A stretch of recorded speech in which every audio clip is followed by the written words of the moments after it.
I love living on the farm. These are our chooks. This is my sister's chicken Phoebe. There are lots of jobs to be done on the farm, and looking after chooks is just one of them. We make our own cabana.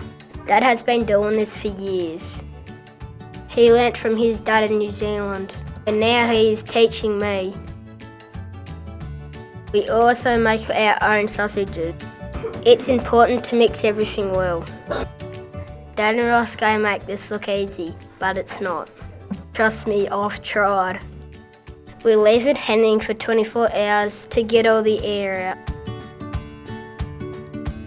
We have ewes and lambs on the farm.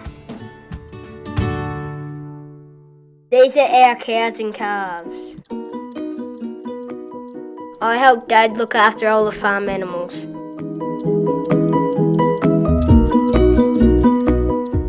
This is my new horse Meg.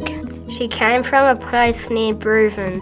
My mum is a talented horse rider. She has been teaching me how to canter and lots of other horse riding skills.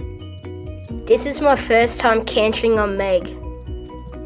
Nothing beats living on a farm.